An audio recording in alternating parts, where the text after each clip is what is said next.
ಎಲ್ಲ ನನ್ನ ಹೃತ್ಪೂರ್ವಕ ವಂದನೆಗಳು. ನಾವಿದುವರೆಗೆ 11 ಉಪನ್ಯಾಸಗಳಲ್ಲಿ ರೂಪ ಮನಸ್ಸಿನ ಕೊನೆಯವರೆಗೆ ಬಂದಿದ್ದೇವೆ. ಎಂದರೆ ಅದಕ್ಕೆ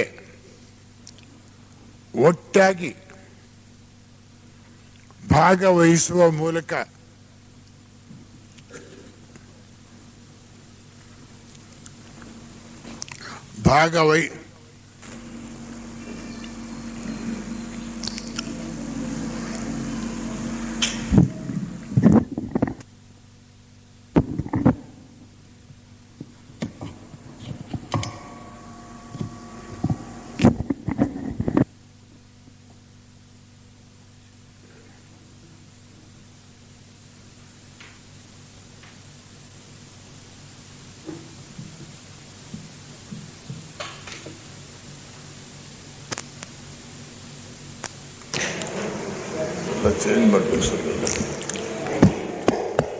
ಈ ಮೈಕಾಸುರನ ಹಾವಳಿ ಎಲ್ಲಿ ಹೋದ್ರೂ ತಪ್ಪಲ್ಲ. ಹಿಂದಿನ ಉಪನ್ಯಾಸದಲ್ಲಿ ಧ್ಯಾನದಲ್ಲಿ ಪ್ರಜ್ಞೆ ಊರ್ಧ್ವಮುಖಕ್ಕೆ ಏರುವಾಗ ಹೇಗೆ ಓಂಕಾರದ ಮೂಲಕ ಥಿಯಾಸಫಿಯ ವಾಂಗ್ಮಯದಲ್ಲಿ ಅದಕ್ಕದಕ್ಕೂ ಸರಿ ಹೋಗೋ ಹಾಗೆ ವಿಮರ್ಶೆ ಮಾಡಿದ್ದೇವೆ. ಓಂಕಾರವನ್ನು ಕುರಿತು ಥಿಯಾಸಫಿಕಲ್ ಸೊಸೈಟಿಯ ನಾಯಕರೆಲ್ಲ ಅವರ ಗ್ರಂಥಗಳಲ್ಲಿ ಉಲ್ಲೇಖಿಸಿದ್ದಾರೆ. ಸೀಕ್ರೆಟ್ ಡಾಕ್ಟ್ರಿನ್ನಲ್ಲಿ ಮೇಡಮ್ ಬ್ಲೆವಾಟ್ಸ್ಕಿ ಅವರು ಅನೇಕ ಕಡೆ ಓಂಕಾರದ ವಿಷಯವನ್ನು ಹೇಳ್ತಾರೆ. ಆದ್ದರಿಂದ ಅದನ್ನ ಇದಕ್ಕೆ ಅನ್ವಯವಾಗಿ ತೆಗೆದುಕೊಂಡು ಹೀಗೆ 3-4 ತಿಂಗಳುಗಳಿಂದ ನಾವು ಇದುವರೆಗೆ ನೋಡಿದ್ವು. ಮೊದಲು ಥಿಯಾಸಫಿಯ ದೃಷ್ಟಿಯಿಂದ ಸಾಧಕನಿಗೆ ಮೊಟ್ಟ ಮೊದಲಿನ ಅರ್ಹತೆ ನೈತಿಕತೆ, ನೀತಿಯನ್ನು ಜೀವನದಲ್ಲಿ ಅನುಷ್ಠಾನ ಮಾಡೋದು, ಕಾರ್ಯದಲ್ಲಿ ಅದನ್ನು ಅಳವಡಿಸಿಕೊಳ್ಳೋದು. ಅದೇ ನೀತಿಯನ್ನು ತನ್ನ ಮಾತಿನಲ್ಲಿ, ಭಾವನೆಯಲ್ಲಿ ಮತ್ತು ಯೋಚನೆಯಲ್ಲಿ ಅಳವಡಿಸಿಕೊಳ್ಳೋದು. ನೀತಿ ಇಲ್ಲದೆ ಅನ್ಯಥಾ ವ್ಯಾಸಂಗದಿಂದ ಯಾರಿಗೂ ಪ್ರಯೋಜನ ಆಗೋದಿಲ್ಲ. ಇದನ್ನೇ ಸಂಸ್ಕೃತದಲ್ಲಿ ಧರ್ಮ ಅಂತ ಹೇಳ್ತಾರೆ. ಧರ್ಮ ಅನ್ನೋ ಪದದರ್ಥ ಧರತಿ, ಧೀ ಎಂಬ ಧಾತುವಿನಿಂದ ಬಂದಿದೆ. ಎಲ್ಲವನ್ನು ಯಾವುದು ಹಿಡಿದಿಟ್ಟುಕೊಂಡಿದೆಯೋ ಆ ಇಟ್ಟುಕೊಂಡಿರುವ ನಿಯಮಕ್ಕೆ ಧರ್ಮ ಅಂತ ಹೆಸರು. ಈ ಧರ್ಮದ ಒಳಮುಖ ಸತ್ಯ. ಸತ್ಯ ಒಳಮುಖವಾದರೆ ಧರ್ಮ ಹೊರಮುಖ. ಇವೆರಡು ಒಂದು ನಾಣ್ಯದ 2 ಮುಖಗಳಿದ್ದ ಹಾಗೆ. ಧರ್ಮ ಅತಿ ಮುಖ್ಯವಾದದ್ದು ಅನ್ನೋದನ್ನ ನಮ್ಮ ಶಿವ ದೇವಸ್ಥಾನಗಳಲ್ಲಿ ಕೂಡ ಪುರಾತನ ಋಷಿಗಳು ಏರ್ಪಡಿಸಿದ್ದಾರೆ. ಹೇಗೆಂದರೆ ಗರ್ಭಗುಡಿಯಲ್ಲಿ ಲಿಂಗ ಇದೆ. ಗರ್ಭಗುಡಿಗೆ ಹೋಗುವ ಬಾಗಿಲಲ್ಲಿ ಬಸವ ಇದ್ದಾನೆ. ಬಸವ ಮಲಗಿದ್ದಾನೆ. ದೇವಸ್ಥಾನಕ್ಕೆ ಹೋಗೋರು ಕೊಂಬಿನ ಮೇಲೆ 2 ಬೆರಳಿಟ್ಕೊಂಡು ಲಿಂಗವನ್ನು ನೋಡ್ತಾರೆ. ನಮ್ಮ ಯುವಕ ಯುವತಿಯರು ನೋಡಿ ಹುಚ್ಚು ಮೂಢನಂಬಿಕೆ, ಅಂಧಶ್ರದ್ಧೆ, ಬಸವನ ತಲೆ ಕೊಂಬಿನ ಮೇಲೆ ಕೈ ಇಟ್ಕೊಂಡು ನೋಡ್ತಾ ಇದ್ದಾರೆ ಅಂತ. ಆದರೆ ಇದಕ್ಕೆ ತಾತ್ವಿಕವಾಗಿ, ಆಧ್ಯಾತ್ಮಿಕವಾಗಿ ಗೂಢವಾದ ಅರ್ಥ ಇದೆ. ವೃಷಭ ಅಂತ ಇಂಗ್ಲಿಷ್ನಲ್ಲಿ ಹೆಸರು ಬಸವನಿಗೆ. ವೃಷ ಅಂದ್ರೆ ಧರ್ಮ, ಭಾ ಅಂದ್ರೆ ಪ್ರಕಾಶಿಸ್ತಾ ಇರೋದು. ಧರ್ಮ ಎಲ್ಲಿ ಪ್ರಕಾಶಿಸುತ್ತಾ ಇರುತ್ತೋ ಅಲ್ಲಿ ದೇವರಿದ್ದಾನೆ. ಅಂದರೆ ಬಸವನ ಮೂಲಕ ಲಿಂಗವನ್ನು ನಾವು ಏತಕ್ಕೆ ನೋಡ್ತೇವೆ ಅಂದರೆ ಧರ್ಮದ ಮೂಲಕ ದೇವರನ್ನು ಕಾಣಬೇಕು. ಧರ್ಮ ವಿನಃ ದೇವರನ್ನು ಕಾಣೋದಕ್ಕೆ ಸಾಧ್ಯವಿಲ್ಲ. ಆ ದೃಷ್ಟಿಯಿಂದ ಸಾಂಕೇತಿಕವಾಗಿ ಬಂದವರು ಈ ಸತ್ಯವನ್ನು ಕಾಲ ಕಾಲಕ್ಕೂ ಜ್ಞಾಪಕದಲ್ಲಿ ಇಟ್ಕೊಳ್ಳಿ ಅನ್ನೋ ದೃಷ್ಟಿಯಿಂದ ನಮ್ಮ ಹಿಂದಿನ ಋಷಿಗಳು ವಾಸ್ತುಶಿಲ್ಪ, ದೇಗುಲದ ವಾಸ್ತುಶಿಲ್ಪದಲ್ಲಿ ಈಶ್ವರನ ಮೇಲಿನ ತಲೆ ಬಸವನ ಮೇಲಿನ ತಲೆ ಒಂದೇ ಮಟ್ಟದಲ್ಲಿ ಇರೋ ಹಾಗೆ ಮಾಡಿದ್ದಾರೆ. ಅಂದರೆ ಧರ್ಮ ಮತ್ತು ಸತ್ಯ, ಶಿವಲಿಂಗ ಸತ್ಯ ಸ್ವರೂಪ, ಬಸವ ಧರ್ಮ ಸ್ವರೂಪ. ಧರ್ಮದ ಮೂಲಕ ದೇವರನ್ನು ನೋಡಬೇಕು, ನಾವು ಲಿಂಗವನ್ನು ನೋಡಬೇಕು ಅನ್ನೋದನ್ನ ಹಿಂದಿನ ವಾಸ್ತುಶಿಲ್ಪದವರು ಬಹು ಪುರಾತನ ಕಾಲದಲ್ಲಿಯೇ ಶಿವ ದೇವಸ್ಥಾನವನ್ನು ಕಟ್ಟುವಾಗ ಗರ್ಭಗುಡಿಯಲ್ಲದೆ ಹೊರ ಬಾಗಿಲಿನ ಹೊರಭಾಗದಲ್ಲಿ ಬಸವನನ್ನು ಇಟ್ಟಿದ್ದಾರೆ. ಇದು ಸಾಂಕೇತಿಕವಾಗಿ ಸತ್ಯ ಮತ್ತು ಧರ್ಮ ಒಂದೇ ನಾಣ್ಯದ ಎರಡು ಮುಖಗಳಿದ್ದ ಹಾಗೆ ಅನ್ನೋದನ್ನ ಸೂಚಿಸುತ್ತೆ. ಆದ್ದರಿಂದ ಧರ್ಮಾನುಯಾಯಿ, ನೈತಿಕತೆಯ ಜೀವನವನ್ನು ಜೀವಿಸುವಂತಹವನು ಸದ್ವ್ಯಾಸಂಗಕ್ಕೆ ಅರ್ಹ. ನೀತಿಯ ಆಧಾರ, ಜೀವನದಲ್ಲಿ ನೀತಿಯ ತಳಹದಿ ಇಲ್ಲದೆ ಸದ್ವ್ಯಾಸಂಗದಿಂದ ಪ್ರಯೋಜನ ಆಗುವುದಿಲ್ಲ. ಸದ್ವ್ಯಾಸಂಗ ಮಾಡಿ ತತ್ವಶಾಸ್ತ್ರ ಪಂಡಿತರಾಗಬಹುದು, ಆದರೇನು ಅದು ಬರಿಯ ಪಾಂಡಿತ್ಯವೇ. ಆದ್ದರಿಂದ ಮೊದಲು ಧರ್ಮ, ಆ ಧರ್ಮದ ಹೊರಮುಖ ನೀತಿ. ನೀತಿಯುತವಾದ ಜೀವನವನ್ನು ಜೀವಿಸುವ ಯಾವ ಅಧ್ಯಾತ್ಮ ಸಾಧಕನಾದರೂ ಅಧ್ಯಾತ್ಮ ವ್ಯಾಸಂಗಕ್ಕೆ, ಸದ್ವ್ಯಾಸಂಗಕ್ಕೆ ಅರ್ಹ. ಸದ್ವ್ಯಾಸಂಗದಲ್ಲಿ ಸ್ವಲ್ಪ ಮಟ್ಟಿಗೆ ಮುಂದಕ್ಕೆ ಹೋದ ಮೇಲೆ ಅದು ಸದ್ವ್ಯಾಸಂಗದಲ್ಲಿ ನಿಲ್ಲಬಾರದು. ಕಾರಣ, ನೀತಿಯಿಂದ ಭಕ್ತಿ ಹುಟ್ಟುತ್ತೆ. ನೈತಿಕ ಜೀವನದ,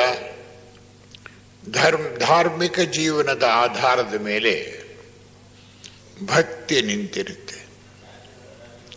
ಆ ಭಕ್ತಿಯೇ ಪ್ರಧಾನವಾಗಿ ಮುಂದೆ ಹೆಜ್ಜೆ ಇಡದೇ ಇರುವಂತಹ ಕೋಟ್ಯಾಂತರ ಜನಗಳನ್ನು ಪ್ರಪಂಚದಲ್ಲಿ ನಾವು ನೋಡ್ತೇವೆ.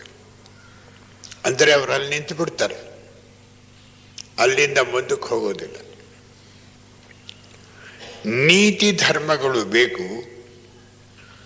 ಅವುಗಳನ್ನು ತಾತ್ವಿಕವಾಗಿ ವಿಮರ್ಶೆ ಮಾಡೋದಕ್ಕೆ ಬೇಕಾದಂಥ ತಾತ್ವಿಕ ಗ್ರಂಥಗಳ ವ್ಯಾಸಂಗ ಬೇಕು. ಅದಕ್ಕೆ ಸದ್ವ್ಯಾಸಂಗ ಅಂತ ಹೆಸರು.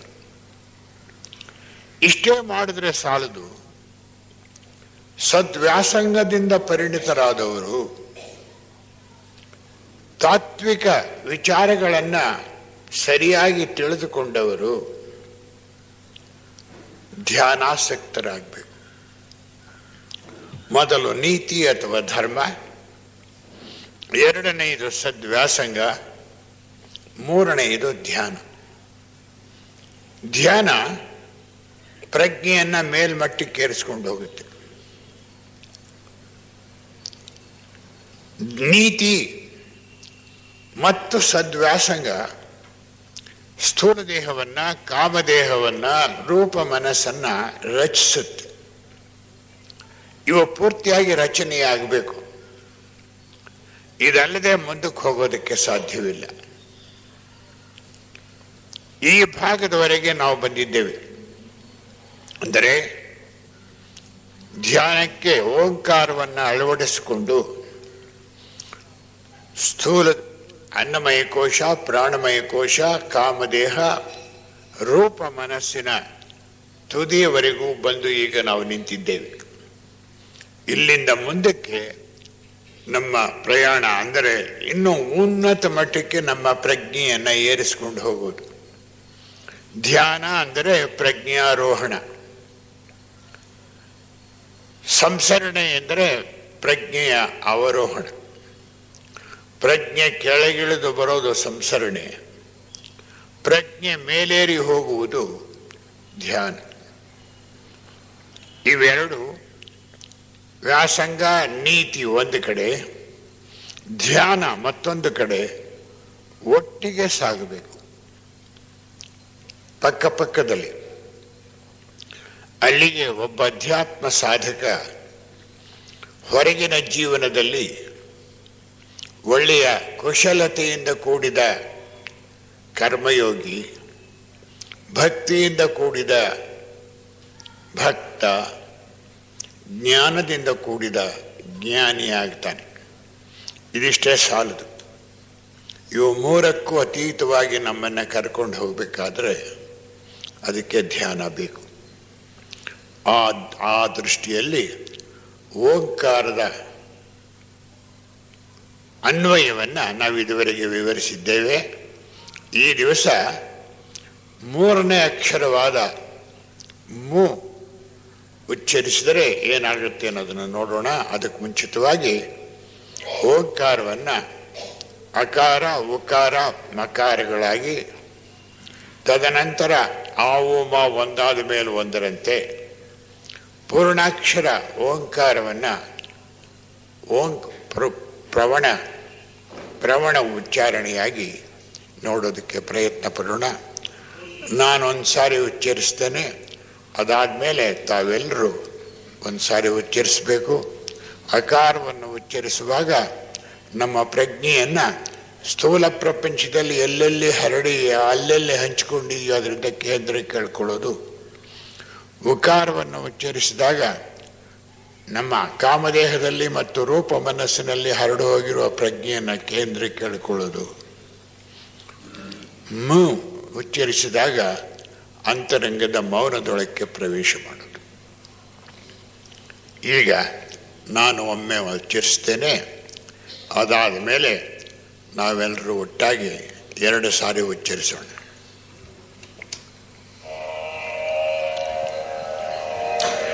ಬೆನ್ನನ್ನು ನೆಟ್ಟಿಗಿರಿಸಿಕೊಂಡು ನಿಧಾನವಾಗಿ ಉಸಿರಾಡುತ್ತಾ ಚಿನ್ಮುದ್ರೆಯನ್ನು ಇಟ್ಕೊಳ್ಳಿ. ಚಿನ್ಮುದ್ರೆಯ ಅರ್ಥ ಏನೆಂದರೆ, ವ್ಯಕ್ತಿಗತವಾಗಿ ಈ 3 ಬೆರಳು ತ್ರಿಕಾಲ ಪ್ರಜ್ಞೆಯನ್ನು ಸೂಚಿಸುತ್ತೆ. ಸ್ಥೂಲ, ಕಾಮದೇಹ, ರೂಪ ಮನಸ್ಸಿನ ಪ್ರಜ್ಞೆ. ಈ 2 ಬೆರಳು ಅಧ್ಯಾತ್ಮ ಪ್ರಜ್ಞೆಯನ್ನು ಸೂಚಿಸುತ್ತೆ. ಪ್ರಪಂಚಕ್ಕೆ ಹೋಲಿಸಿದಾಗ ಈ 3 ಬೆರಳು ಸೃಷ್ಟಿ ಅಥವಾ ಹಲವು ಅಸಂಖ್ಯಾತ ಜೀವಿಗಳನ್ನು ಸೂಚಿಸುತ್ತೆ. ಈ 2 ಬೆರಳು ಯೂನಿಟಿ ಇನ್ ಮಲ್ಟಿಪ್ಲಿಸಿಟಿ, ಬಹುತ್ವದಲ್ಲಿ ಏಕತ್ವವನ್ನು ಕಂಡುಹಿಡಿಯೋದು. ಇದು ಚಿನ್ಮುದ್ರೆಯ ಅರ್ಥ. ಆ ಅರ್ಥವನ್ನು ತಿಳಿದು ನಾವು ಮಾಡಿದ್ರೆ ಪ್ರಯೋಜನವಾಗುತ್ತೆ. ಚಿನ್ಮುದ್ರೆ ಇರುವ ಕೈಗಳನ್ನು ತೊಳೆಯ ಮೇಲೆ ಇಟ್ಕೊಂಡು ಬೆನ್ನನ್ನು ನೆಟ್ಟಿಗಿರಿಸಿಕೊಂಡು ನಾನು ಒಮ್ಮೊಮ್ಮೆ ಉಚ್ಚರಿಸಿದ್ದನ್ನು ತಾವೆಲ್ಲರೂ ಅನಂತರ 2 ಸಾರಿ ಉಚ್ಚರಿಸಬೇಕು.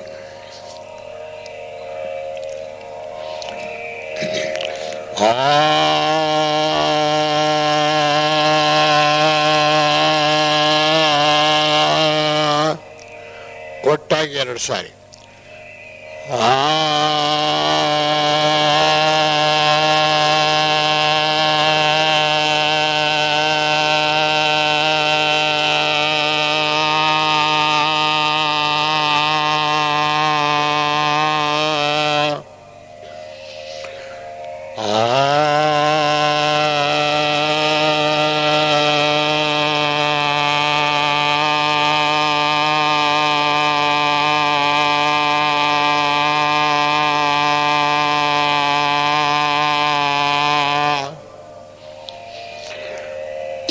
ಊ ನಾನೊಮ್ಮೆ ಉಚ್ಚರಿಸ್ತೇನೆ. ಊ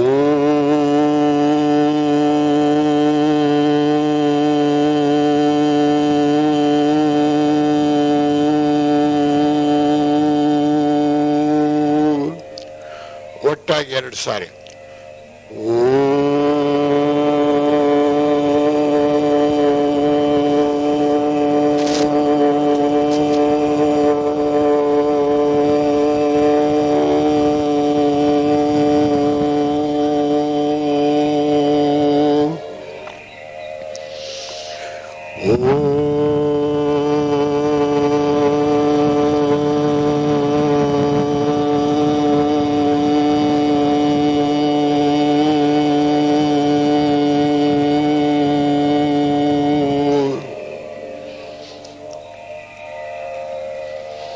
ಈಗ ಮು ನಾನೊಮ್ಮೆ ಉಚ್ಚರಿಸ್ತೇನೆ.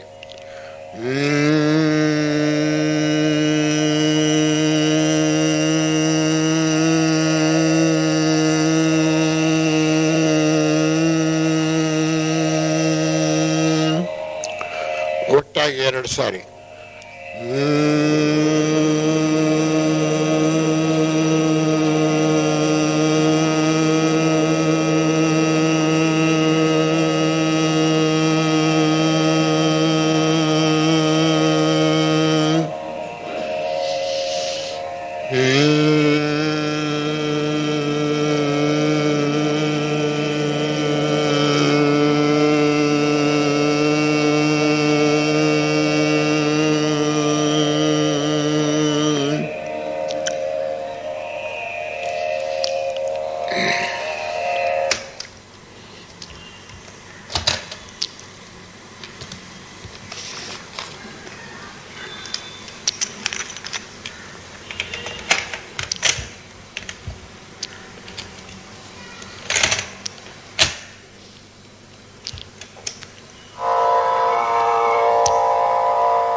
ಈಗ ಆ ಉ ಮ ಒಂದಾದ ಮೇಲೆ ಒಂದರಂತೆ. ಸಂಸ್ಕೃತ ಬಲ್ಲವರಿಗೆ, ಸಂಗೀತ ಬಲ್ಲವರಿಗೆ ಆ ಕೆಳಗಿನ ಷಡ್ಜ, ಉ ಮಧ್ಯ ಪಂಚಮ ಅಂಡ್ ಮು ಮೇಲಿನ ಷಡ್ಜ, ಆ ಸ್ಥಾಯಿಯಲ್ಲಿ ಇದನ್ನ ಹೇಳೋದನ್ನ ನಾನು ಅಭ್ಯಾಸ ಮಾಡಿದ್ದೇನೆ. ಈಗ ನಾನೊಮ್ಮೆ ಉಚ್ಚರಿಸ್ತೇನೆ. ಅದಾದ ಮೇಲೆ ನಾವೆಲ್ಲ 3 ಸಾರಿ ಉಚ್ಚರಿಸೋಣ.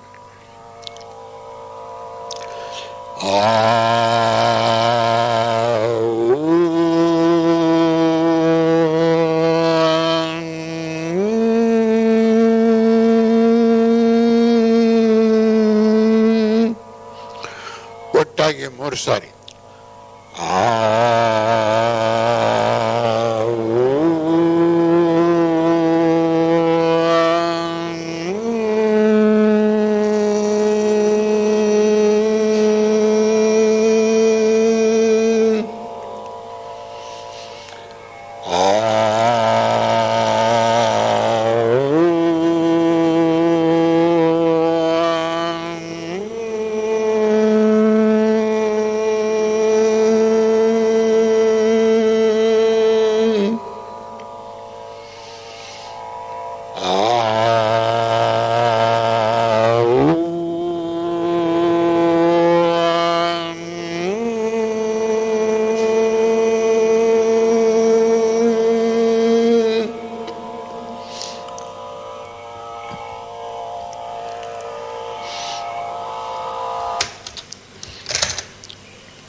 ಈಗ ಪೂರ್ಣಾಕ್ಷರ ಓಂಕಾರವನ್ನು ನಾನೊಮ್ಮೆ ಉಚ್ಚರಿಸ್ತೇನೆ. ಅದಾದ ಮೇಲೆ ನಾವೆಲ್ಲ ಒಟ್ಟಾಗಿ 5 ಸಾರಿ ಉಚ್ಚರಿಸೋಣ.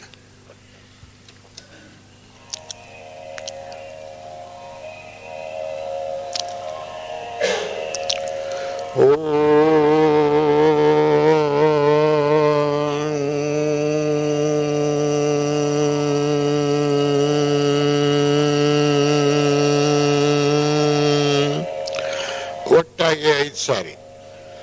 ಓ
ಅಕಾರ ಉಕಾರ ಉಚ್ಚರಿಸಿದ ಕಾಲಕ್ಕೆ ಹೇಗೆ ನಮ್ಮ ಪ್ರಜ್ಞೆಯನ್ನು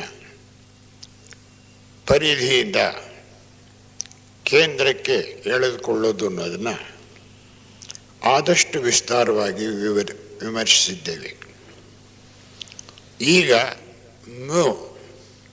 ಮೂರನೇ ಅಕ್ಷರ, ಈ 3 ಅಕ್ಷರಗಳ ಸೇರಿ ಓಂ ಆಗಿದೆ. ಎಂದರೆ ಓಂನಲ್ಲಿ ಆ ಉ ಮ 3 ಇದೆ. ಈ 3ನೇ ಅಕ್ಷರವನ್ನು ಮಾಂಡೂಕ್ಯೋಪನಿಷತ್ತಿನಲ್ಲಿ ಸುಷುಪ್ತಿ ಅಂತ ಕರೀತಾರೆ. ನತದೃಷ್ಟವಶಾತ್ ಭಾರತದಾದ್ಯಂತ ಎಲ್ಲ ತತ್ವಶಾಸ್ತ್ರ ವಿಭಾಗಗಳಲ್ಲಿನ ಗುಂಪುಗಳಲ್ಲಿ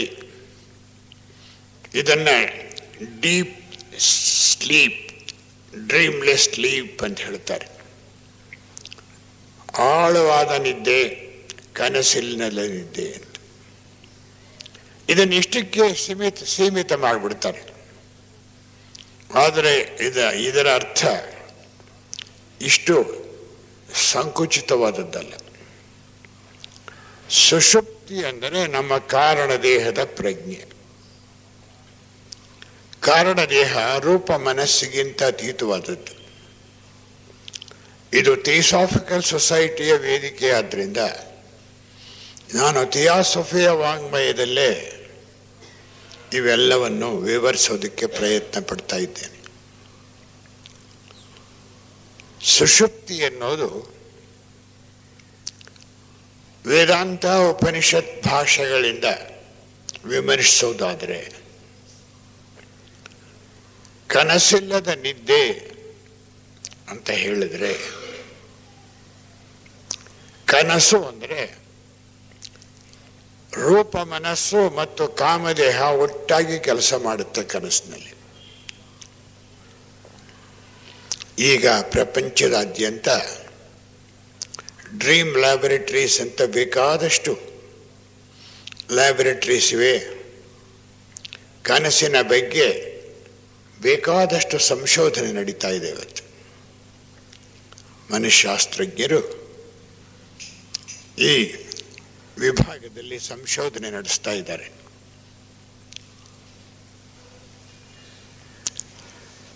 ಆದ್ದರಿಂದ ಇದನ್ನು ಅತ್ಯಾಧುನಿಕ ವಿಜ್ಞಾನದ ಬೆಳಕಿನಲ್ಲೂ ಕೂಡ ನಾವು ತೆಗೆದುಕೊಳ್ಳಬಹುದು. ಕನಸಿನಲ್ಲಿ ರೂಪ ಮನಸ್ಸು ಮತ್ತು ಕಾಮದೇಹ ಒಟ್ಟಾಗಿ ಕೆಲಸ ಮಾಡುತ್ತೆ. ಸ್ವಪ್ನ ಅಂತ ಮಾಂಡೂಕ್ಯೋಪನಿಷತ್ತು ಮತ್ತು ಇತರ ಕೆಲವು ಉಪನಿಷತ್ತುಗಳಲ್ಲಿ ಹೇಳಿರುವುದನ್ನು ನಾವು ವಿಮರ್ಶೆ ಮಾಡಿದರೆ, ಥಿಯಾಸಫಿಯ ವಾಂಗ್ಮಯದಲ್ಲಿ ಇದು ನಮ್ಮ ಪರ್ಸನಾಲಿಟಿ, ಸ್ಥೂಲ ದೇಹ ಅಂದರೆ ಅನ್ನಮಯ ಕೋಶ, ಪ್ರಾಣಮಯ ಕೋಶ, ಕಾಮದೇಹ, ರೂಪದೇಹಕ್ಕೆ ಅನ್ವಯವಾಗುತ್ತೆ. ರೂಪ ಮನಸ್ಸು ಮತ್ತು ಕಾಮ ಮನಸ್ಸಿನ ಪ್ರಜ್ಞೆ ಒಟ್ಟಾಗಿ ಕೆಲಸ ಮಾಡೋದು ಸ್ವಪ್ನ. ಅಂದರೆ ಬರೀ ಕನಸಿಗೆ ಮಾತ್ರವೇ ಅಲ್ಲ ಇದರ ಅರ್ಥ. ಇನ್ನು ವಿಶಾಲವಾದ ಜೀವನ ಕ್ಷೇತ್ರದಲ್ಲಿ, ನಮ್ಮ ದಿನಜೀವನದಲ್ಲಿಯೂ ಕೂಡ ನಮ್ಮ ಜೀವನ ಹೀಗೆ ಹೋಗ್ತಾ ಇದೆ. ಒಮ್ಮೊಮ್ಮೆ ಕಾಮದೇಹದಿಂದ ಅತಿರೇಕಕ್ಕೆ ಹೋಗುತ್ತೆ, ಇಲ್ಲದೇ ಇದ್ರೆ ರೂಪ ಮನಸ್ಸಿನ ಅತಿರೇಕಕ್ಕೆ ಹೋಗುತ್ತೆ. ಈ ಎರಡು ಅತಿಯ ಮಧ್ಯೆ ನಮ್ಮ ಪ್ರಜ್ಞೆ ನಿಲ್ಲಬೇಕು. ಅದನ್ನು ಸಾಧನೆ ಮಾಡೋದಕ್ಕೆ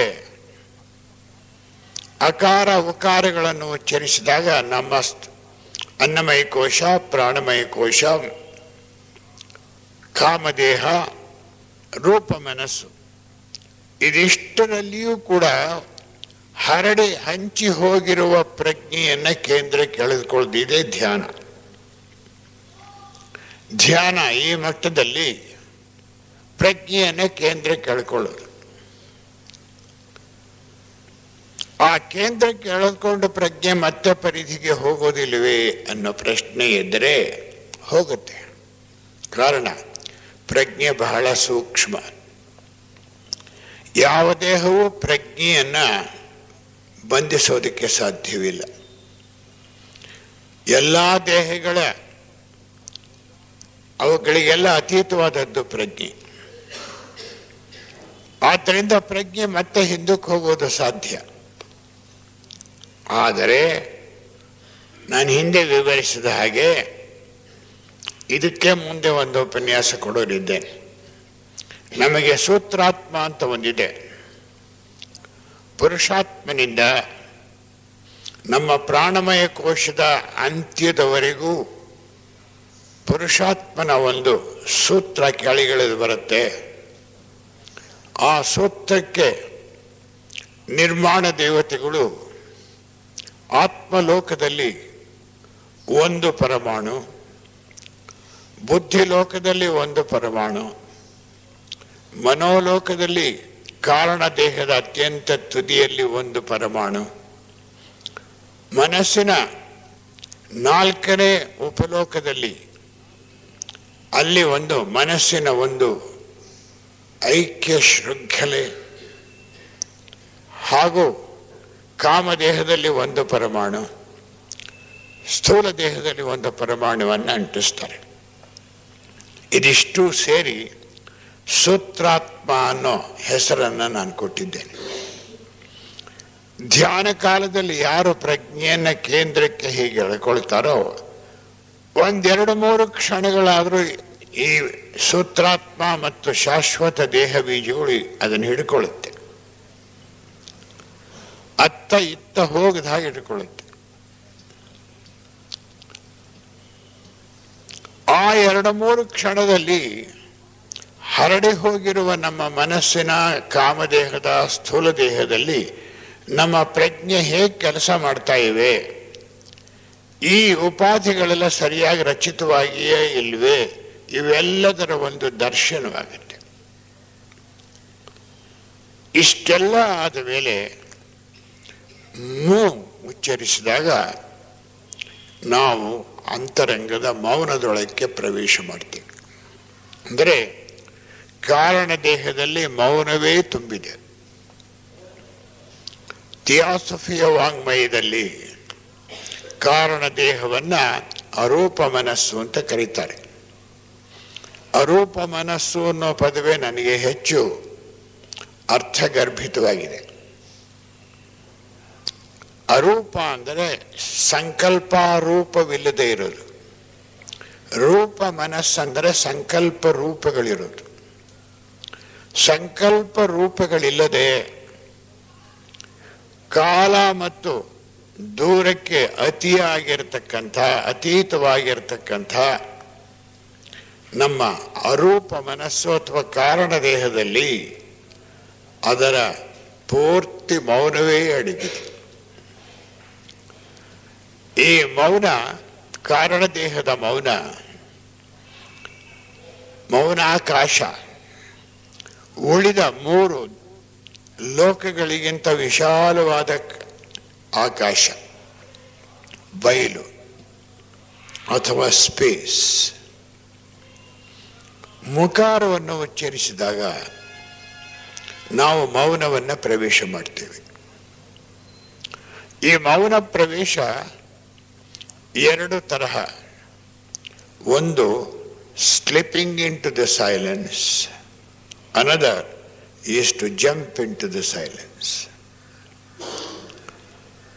ಮೌನಕ್ಕೆ ತೆವಳ್ಕೊಂಡು ಹೋಗಿ ಸೇರ್ಕೊಳ್ಳೋದು, ತೆವಳಿ ಸೇರೋದು. ಇನ್ನೊಂದು ಹಾರಿ ಸೇರೋದು. ಜೆ ಕೃಷ್ಣಮೂರ್ತಿಗಳ ಭಾಷೆಯಲ್ಲಿ ಹಾರಿ ಸೇರೋದು. ರೂಪ ಮನಸ್ಸಿನ ಯೋಚನಾತ್ಮಕ ಪ್ರಜ್ಞೆಯಿಂದ ಮೇಲೆ ಹಾರಿ ಮೌನದೊಳಕ್ಕೆ ಪ್ರವೇಶ ಮಾಡೋದು ಜೆ ಕೃಷ್ಣಮೂರ್ತಿಯವರ ಸಂದೇಶದ ಪ್ರಕಾರ. ಸಾಧಾರಣವಾಗಿ ನಮ್ಮಂತಹ ಅನೇಕರಿಗೆ ತೆವಳಿಕೊಂಡು ಹೋಗಿ ಮೌನದೊಳಕ್ಕೆ ಸೇರೋದು. ಇನ್ನೊಂದು ಉದಾಹರಣೆ ಹೇಳೋದಾದ್ರೆ, ಸಮುದ್ರ ದಡದ ಮರಳಿನಿಂದ ಹೋಗಿ ಹೋಗಿ ಸಮುದ್ರದ ನೀರಿನೊಳಗೆ ಎಷ್ಟು ಸಾಧ್ಯವೋ ಅಷ್ಟು ಬುಡದಿಂದ ತುದಿಯಿಂದ ಸೇರ್ಕೊಂಡು ಹೋಗೋದು. ಕಾರಣ ಮನಸ್ಸಿನ ಪ್ರಜ್ಞೆಯ ಆಳ ಬಹಳ ಆಳವಾದದ್ದು. ಇದರೊಳಕ್ಕೆ ಪ್ರವೇಶ ಮಾಡ್ತೇವೆ.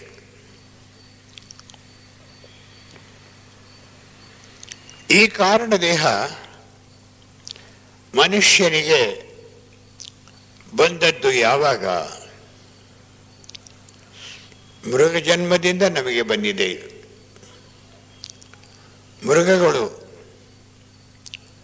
ಡೊಮೆಸ್ಟಿಕ್ ಅನಿಮಲ್ಸ್, ಮನೆಯಲ್ಲಿ ಸಾಕು ಪ್ರಾಣಿಗಳಾಗಿದ್ದಾಗ, ಒಂದು ಕುದುರೆಯಾಗಲಿ ಒಂದು ಹಸುವಾಗಲಿ, ಯಾವ ಪ್ರಾಣಿಯಾದರೂ ಒಂದು ನಾಯಿಯಾಗಲಿ ಬೆಕ್ಕಾಗಲಿ, ಮನುಷ್ಯನ ಅತ್ಯಂತ ಹತ್ತಿರದ ಸಹವಾಸವನ್ನು ಪಡೆದಾಗ ಮನುಷ್ಯನಲ್ಲಿರುವ ಗುಣಗಳನ್ನು ತಾವು ಅಳವಡಿಸಿಕೊಳ್ಳುತ್ತವೆ. ಆದರೆ ಮನುಷ್ಯನಲ್ಲಿ ಒಳ್ಳೆಯ ಗುಣಗಳು ಇದೆ. ಒಳ್ಳೆಯದು ಕೆಟ್ಟದ್ದು ಎರಡನ್ನೂ ಗ್ರಹಿಸುತ್ತೆ. ಇದಕ್ಕೆ ಮುಂಚಿತವಾಗಿಯೇ, ಮನುಷ್ಯನಾಗೋದಕ್ಕೆ ಮುಂಚಿತವಾಗಿಯೇ ಮೃಗಗಳಾಗಿದ್ದಾಗ ಸಾಕು ಪ್ರಾಣಿಗಳಾದ ಮೃಗಗಳಿಗೆ ಅವರದೇ ಆದಂಥ ಅನೇಕ ಸುಗುಣಗಳಿವೆ. ಪರೋಪಕಾರ ಬುದ್ಧಿ, ಪ್ರೀತಿಯ ಸ್ವಭಾವ, ಹಂಚಿಕೊಳ್ಳುವ ಪ್ರವೃತ್ತಿ, ಯಜಮಾನನಿಗಾಗಿ ಪ್ರಾಣವನ್ನಾದರೂ ಅರ್ಪಿಸುವಂತಹ ತ್ಯಾಗ, ಇಂತಹ ಗುಣಗಳೆಲ್ಲ ಪ್ರಾಣಿಗಳಲ್ಲೂ ಇರುತ್ತೆ. ಈ ಗುಣಗಳಿಂದ ಕಾರಣ ದೇಹ ಮೃಗದಲ್ಲಿಯೇ ಫಾರ್ಮ್ ಆಗುತ್ತೆ. ಮ್ಯಾನ್, ವೆನ್ಸ್, ಹೌ ಅಂಡ್ ವೆದರ್ ಅನ್ನೋ ಪುಸ್ತಕದಲ್ಲಿ, ಈ ಪುಸ್ತಕ ಡಾಕ್ಟರ್ ಆನಿ ಬೆಸೆಂಟ್ ಮತ್ತು ಲೆಡ್ಬೀಟರ್ ಯೋಗ ಸಂಶೋಧನೆ ಮಾಡಿದಂತಹ ಕಾಲದಲ್ಲಿ ತಮಗೆ ಕಂಡದ್ದನ್ನೆಲ್ಲ ಬರೆದಿಟ್ಟಿದ್ದಾರೆ. ಆ ಪುಸ್ತಕದ ಪ್ರಕಾರ ಕಾರಣ ದೇಹ ಮೃಗವಾಗಿದ್ದಾಗಲೇ ರಚನೆಯಾಗುತ್ತೆ. ಆದರೆ ಸ್ಪಷ್ಟವಾಗಿಲ್ಲ, ಅಸ್ಪಷ್ಟವಾಗಿ ರಚನೆಯಾಗಿದೆ. ಅದು ನಮಗೆ ಶಾಶ್ವತ ದೇಹ. ಮೃಗ ಯಾವಾಗ ಸಮೂಹಾತ್ಮದಿಂದ ಹೊರಕ್ಕೆ ಬಂದು ಮನುಷ್ಯನಾಗುತ್ತೋ ಆ ಸಂದರ್ಭದಲ್ಲಿ ಆ ಒಂದು ಮೃಗದಲ್ಲಿ ಅದರಲ್ಲಿ ಕಲ್ಯಾಣ ಗುಣಗಳು ಹೆಚ್ಚಿ ಮನುಷ್ಯನ ಸಂಪರ್ಕವನ್ನು ಪಡೆದು ಸಾಕು ಪ್ರಾಣಿಯಾದಾಗ ಕಾರಣ ದೇಹದ ಅಸ್ಪಷ್ಟವಾದ ರಚನೆಯಾಗಿರುತ್ತೆ.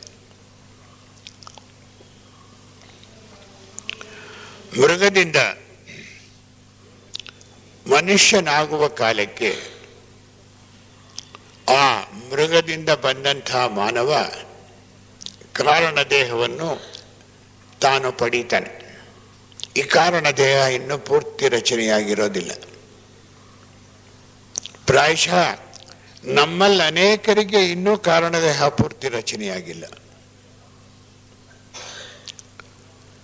ಕಾರಣ ದೇಹ ಪೂರ್ತಿ ರಚನೆಯಾದರೆ ಅದರ ಮೇಲಿನ ಪ್ರಭಾವ ನಮ್ಮ ಮೇಲೆ ಹೇಗಿರುತ್ತೆ ಅಂದರೆ, ಯಾವಾಗ ಬೇಕಾದರೆ ಆವಾಗ ನಾವು ಅಂತರಂಗದ ಮೌನದೊಳಕ್ಕೆ ಪ್ರವೇಶ ಮಾಡಬಹುದು. ಅಷ್ಟೇ ಅಲ್ಲ, ಜೀವನದ ಸಡಗರದ ಜೀವನದಲ್ಲಿಯೂ ಕೂಡ ಅಂತರಂಗದ ಮೌನದಿಂದಲೇ ಹೊರಗಿನ ಜೀವನವನ್ನು ನಡೆಸೋದಕ್ಕೆ ಸಾಧ್ಯ. ಈ ಅಂತರಂಗದ ಮೌನದಲ್ಲಿ ರಚನಾತ್ಮಕತೆ, ಕ್ರಿಯಾತ್ಮಕತೆ, ಇಂತಹ ಎಲ್ಲ ಗುಣಗಳು ಇವೆ. ಯಾರಿಗೆ ಆಗಾಗ ಮೌನ ಬರುತ್ತೋ, ವಿದ್ಯಾರ್ಥಿಗಳು ಮೊದಲುಗೊಂಡು ಚಿಕ್ಕ ವಯಸ್ಸಿನವರು, ವಯಸ್ಸಾದವರು, ಮಧ್ಯ ವಯಸ್ಸಿನವರು ಯಾರಾದರೂ ಸರಿ, ಜೀವನದಲ್ಲಿ ಆಗಾಗ ಕುಳಿತುಕೊಂಡಾಗಲೋ ವಿಶ್ರಮಿಸುವಾಗಲೋ ಅಂತರಂಗದ ಮೌನಕ್ಕೆ ಪ್ರವೇಶ ಮಾಡೋದಕ್ಕೆ ಸಾಧ್ಯವಾದರೆ ಅಲ್ಲಿಗೆ ಜೀವನದ ದೀರ್ಘ ಮಾನವನ ಹಾದಿಯಲ್ಲಿ ಅರ್ಧ ಹಾದಿ ಹೋದ ಹಾಗಾಯಿತು. ಅದು ಕಾರಣದೇಹದ ಪ್ರಜ್ಞೆ. ಕಾರಣದೇಹದಲ್ಲಿ ಸಂಕಲ್ಪಗಳೇ ಇಲ್ಲದೆ ಇರೋದರಿಂದ ಘರ್ಷಣೆಗೆ ಅವಕಾಶವೇ ಇಲ್ಲ. ಇಲ್ಲಿ ಪೂರ್ತಿ ಮೌನ ಅಡಗಿದೆ. ಈ ಕಾರಣದೇಹ ಇನ್ನೂ ನಮ್ಮಲ್ಲಿ ಬೆಳೆಯಬೇಕಾಗಿದೆ. ಈಗ ಅಸ್ಪಷ್ಟವಾಗಿದೆ. ಕಾರಣದೇಹ ಪೂರ್ತಿ ಬೆಳೆದಾಗ ನಾವು ರಾಗದ್ವೇಷ ವಿಯುಕ್ತೈಸ್ತು ವಿಷಯಾನ್ ಇಂದ್ರಿಯೈಶ್ಚರನ್ ಆತ್ಮವಶ್ಯೈ ವಿಧೇಯಾತ್ಮ ಪ್ರಸಾದಂ ಅಧಿಗಚ್ಚತಿ ಅಂತ ಶ್ರೀಕೃಷ್ಣ ಭಗವದ್ಗೀತೆಯಲ್ಲಿ ಹೇಳಿದಾಗ ರಾಗದ್ವೇಷದಿಂದ ಉದ್ರಿಕ್ತರಾಗೋದಿಲ್ಲ, ಖಿನ್ನರೂ ಆಗೋದಿಲ್ಲ, ಸಮಾನ ಚಿತ್ತರಾಗಿರ್ತೇವೆ. ಇದು ನಮಗೆಲ್ಲರಿಗೂ ಬೇಕಾದಂಥ ಪ್ರಜ್ಞಾಸ್ಥಿತಿ. ನಮಗೆ ಮಾತ್ರವೇ ಅಲ್ಲ, ದೊಡ್ಡ ದೊಡ್ಡ ವಿಜ್ಞಾನಿಗಳಿಗೆ, ತತ್ವಬೋಧಕರಿಗೆ, ತಾತ್ವಿಕರಿಗೆ ಎಲ್ಲರಿಗೂ ಈ ಅಂತರಂಗದ ಮೌನ ಅತ್ಯಗತ್ಯ. ಯಾರಿಗೆ ಅಂತರಂಗದ ಮೌನ ಪ್ರಾಪ್ತವಾಗಿದೆಯೋ ಅವರಿಗೆ ಒಬ್ಬ ಮನುಷ್ಯ ಸತ್ಪುರುಷನಾಗೋದಕ್ಕೆ ಬೇಕಾದಂತಹ ಎಲ್ಲ ಗುಣಗಳು ಈ ಮೌನದಲ್ಲಿವೆ. ಇದರಿಂದ ಹೊರಕ್ಕೆ ಬರಬೇಕು. ಈ ಕಾರಣದೇಹ ನಮ್ಮ ಭಾಗಕ್ಕೆ ಶಾಶ್ವತವಾದ ದೇಹ. ಕಾರಣದೇಹ ಅಥವಾ ಅರೂಪ ಮನಸ್ಸು ಮೃಗದಿಂದ ನಮಗೆ ಬಂದಿದ್ರೂ ಕೂಡ ನೂರಾರು ಸಹಸ್ರಾರು ಜನ್ಮಗಳು ನಾವು ಮನುಷ್ಯರಾಗಿರುವ ಕಾಲಕ್ಕೆ ನಮ್ಮೊಡನೆ ಇರುತ್ತೆ. ಒಂದು ಸಾರಿ ಜನ್ಮವೆತ್ತಿ ಮತ್ತೊಮ್ಮೆ ಮರಣವನ್ನು ಹೊಂದಿ ಮತ್ತೆ ಜನ್ಮಕ್ಕೆ ನಾವು ಬರಬೇಕಾದ್ರೆ ಒಂದು ಜನ್ಮ ಕಾಲದಲ್ಲಿ ಹೊರಗಿನ ಬಾಹ್ಯ ಪ್ರಪಂಚದಲ್ಲಿ ನಮ್ಮ ವ್ಯವಹಾರ ನಡೆಯಬೇಕಾದ್ರೆ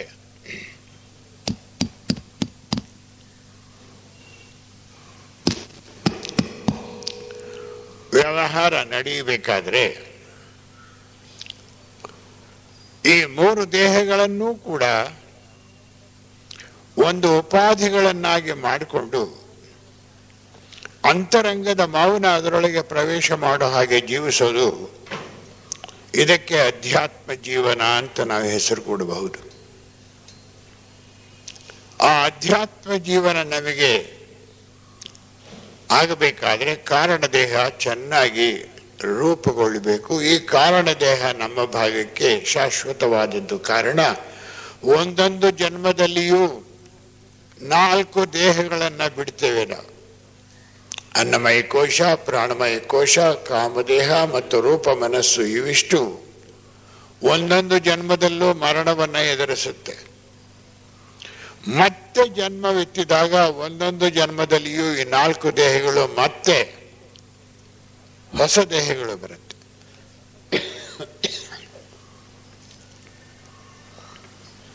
ಆದರೆ ಕಾರಣದೇಹ ಹಾಗಲ್ಲ. ಪ್ರತಿ ಜನ್ಮಕ್ಕೂ ಕಾರಣದೇಹ ಹಾಗೇ ಇರುತ್ತೆ.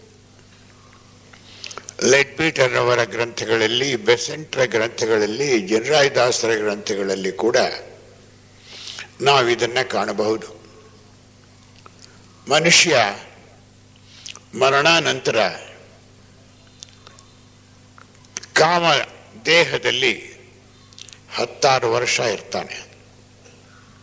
ಅಲ್ಲಿಂದ ರೂಪ ಮನಸ್ಸಿಗೆ ಹೋಗಿ ನೂರಾರು ವರ್ಷಗಳಿಂದ ಸಹಸ್ರಾರು ವರ್ಷಗಳವರೆಗೂ ಇರ್ತಾನೆ. ಅದಾದ ಮೇಲೆ ಕಾರಣ ದೇಹಕ್ಕೆ ಪ್ರವೇಶ ಮಾಡಿದಾಗ ಅಲ್ಲಿ ಸಾಧಾರಣ ತಾತ್ವಿಕ ಮನೋಭಾವದವನು ಒಂದು 60 ವರ್ಷ, ಅಧ್ಯಾತ್ಮದಲ್ಲಿ ಬಹಳ ಮುಂದುವರೆದವನು ಒಂದು 100 ವರ್ಷ, ಯೋಗ ಮಟ್ಟದಲ್ಲಿರುವವನು 150-200 ವರ್ಷಗಳಿರೋಕ್ಕೆ ಸಾಧ್ಯ. ಅಲ್ಲಿ ಯಾವ ಭಾವನೆಯೂ ಮತ್ತು ಯೋಚನೆಯೂ ಇಲ್ಲದೆ ಇರೋದರಿಂದ ಇದೊಂದು ಅತ್ಯಂತ ಅದ್ಭುತವಾದ ಸಮಯ. ಮನುಷ್ಯನಿಗೆ ಈ ಕಾರಣ ದೇಹಕ್ಕೆ ಹೋದಾಗ ಹಿಂದಿನ ಜನ್ಮ ಪೂರ್ತಿ ಕಾಣುತ್ತಂತೆ. ಹಾಗೂ ಆ ಜನ್ಮದಲ್ಲಿ ಹೇಗಿದ್ದೆ ಅನ್ನೋದರ ಆಧಾರದ ಮೇಲೆ ಮುಂದಿನ ಜನ್ಮವನ್ನು ಕೂಡ ಜೀವಾತ್ಮ ಇಲ್ಲಿ ಒಂದು ದಿವ್ಯ ದೃಷ್ಟಿಯನ್ನು ಪಡೆತಾನಂತೆ. ಆ ಜೀವಾತ್ಮನ ದಿವ್ಯ ದೃಷ್ಟಿಯಂತೆ ಮತ್ತೆ ಜನ್ಮವೆತ್ತಿದಾಗ ಅದಕ್ಕೆ ಬೇಕಾದಂಥ ದೇಹಗಳು, ಆದಷ್ಟು ಅನುಕೂಲವಾಗುವಂತಹ ದೇಹಗಳು ರಚನೆಯಾಗುತ್ತೆ. ಇದು 4 ದೇಹದಲ್ಲೂ ಆಗುತ್ತೆ. ಮರಣದಿಂದ ಹೋಗುತ್ತೆ, ಮತ್ತೆ ಪುನರ್ಜನ್ಮದಿಂದ ಬರುತ್ತೆ. ಮುಂದೆ ಮರಣ ಮತ್ತು ಮರಣಾನಂತರ ಸ್ಥಿತಿ ಉಪನ್ಯಾಸವನ್ನು ತೆಗೆದುಕೊಂಡಾಗ ಇದನ್ನು ಇನ್ನೂ ಹೆಚ್ಚಾಗಿ ವಿಮರ್ಶೆ ಮಾಡೋಣ. ಕಾರಣ ದೇಹ ಮಾತ್ರ ಹಾಗೇ ಇರುತ್ತೆ. ಕಾರಣ ದೇಹದಲ್ಲಿ ವ್ಯಕ್ತಿಗೆ ಹಿಂದಿನ ಜನ್ಮ ಪೂರ್ತಿ ಕಾಣ್ತಾ ಇರುತ್ತೆ.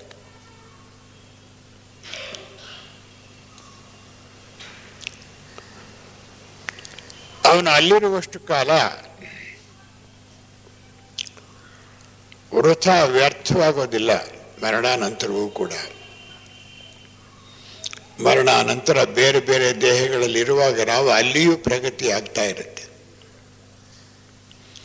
ಆ ಪ್ರಗತಿಯ ವೇಗ ಆ ವ್ಯಕ್ತಿಯ ಆಧಾರದ ಮೇಲೆ ಅವಲಂಬಿತವಾಗುತ್ತೆ. ಕಾರಣ ದೇಹದಲ್ಲಿ ಕೂಡ ಸುಮಾರು 20-25 ವರ್ಷಗಳಿಂದ 250 ವರ್ಷಗಳವರೆಗೆ ಇರೋಕ್ಕೆ ಸಾಧ್ಯ. ಆಯಾ ವ್ಯಕ್ತಿಯ ಅಧ್ಯಾತ್ಮ ವಿಕಾಸಕ್ಕೆ ಅನುಗುಣವಾಗಿ ಒಂದೊಂದು ಜನ್ಮದಲ್ಲಿಯೂ ಕೂಡ ಮಾಡಿದ್ದರ ಎಲ್ಲ ಅನುಭವ ಇಲ್ಲಿದೆ. ಜೊತೆಗೆ ಸದ್ಯದಲ್ಲಿ ಇದು ಜೀವಾತ್ಮನ ವಾಸಸ್ಥಳ. ಪುರುಷಾತ್ಮನ ಅನುಪಾದ ಲೋಕದ ಪುರುಷಾತ್ಮ ತನ್ನ ಒಂದು ಅಂಶವನ್ನು ಕೆಳಗಿನ ಲೋಕ ಕಳಿಸ್ತಾನೆ. ಪುರುಷಾತ್ಮ ಆ ಅನುಪಾದಿಕ ಲೋಕದಿಂದ ಕೆಳಕ್ಕಿಳಿಯಕ್ಕಾಗೋದಿಲ್ಲ. ಅನುಪಾದಿಕ ಲೋಕದಿಂದಕ್ಕಿಂತಲೂ ಸಾಂದ್ರತೆ ಹೆಚ್ಚಿರುವ ಲೋಕದಲ್ಲಿ ಅಂತರಾತ್ಮ ಕೆಲಸ ಮಾಡೋಕ್ಕಾಗೋದಿಲ್ಲ. ಅದಕ್ಕೋಸ್ಕರ ಅಂತರಾತ್ಮ ಪುರುಷಾತ್ಮ ತನ್ನೊಂದು ಅಂಶವನ್ನು ಕೆಳಗೆ ಕಳಿಸ್ತಾನೆ. ಆ ಪುರುಷಾತ್ಮನ ಒಂದು ಅಂಶ ಕೆಳಗೆ ಬಂದದ್ದು ಆತ್ಮ, ಬುದ್ಧಿ, ಮನಸ್ಸು ಅಂತ ಹೇಳಿ ಜೀವಾತ್ಮನಾಗುತ್ತೆ. ಆತ್ಮಲೋಕದ ತುದಿಯಲ್ಲಿ ಆತ್ಮ ಇದೆ, ಬುದ್ಧಿ ಲೋಕದ ತುದಿಯಲ್ಲಿ ಬುದ್ಧಿ ಇದೆ, ಮನೋಲೋಕದ ತುದಿಯಲ್ಲಿ ಮನಸ್ಸಿದೆ. ಈ ಆತ್ಮ, ಬುದ್ಧಿ, ಮನಸ್ಸು 3 ಸೇರಿ ಇದಕ್ಕೆ ಜೀವಾತ್ಮ ಅಂತ ಹೆಸರು. ಅದನ್ನು ಜನರಾಯದಾಸರು ಫಸ್ಟ್ ಪ್ರಿನ್ಸಿಪಲ್ಸ್ ಆಫ್ ಥಿಯಾಸಫಿ ಒಳಗೆ ರೀಇನ್ಕಾರ್ನೇಟಿಂಗ್ ಈಗೋ ಅಂತ ಹೇಳಿದ್ದಾರೆ. ಜನ್ಮವೆತ್ತುವ ಆತ್ಮ ಅಂತ ಹೇಳಿ. ಈ ಜೀವಾತ್ಮ ಇಲ್ಲೇ ಇರ್ತಾನೆ. ಈ 3 ಲೋಕಗಳಿಗೆ ಸಂಬಂಧಪಟ್ಟಂತಹ ಜೀವಾತ್ಮ ಕಾರಣ ದೇಹದ ತುದಿಯಲ್ಲಿ ಬಂದು ನಿಲ್ತಾನೆ. ಅದಕ್ಕಿಂತ ಕೆಳಗಿಳಿದು ಬರೋದಕ್ಕೆ ಸಾಧ್ಯವಾಗೋದಿಲ್ಲ. ದಯವಿಟ್ಟು ನನ್ನ ಕ್ಷಮಿಸಿ, ನಾನು ಥಿಯಾಸಫಿಯ ವಾಂಗ್ಮಯದೆಲ್ಲ ಎಡಕ್ಕೂ ಬಲಕ್ಕೂ ಹೋಗದೆ ನೇರವಾಗಿ ಹೋಗ್ತಾ ಇದೆ. ಇದು ಯಾರಿಗಾದರೂ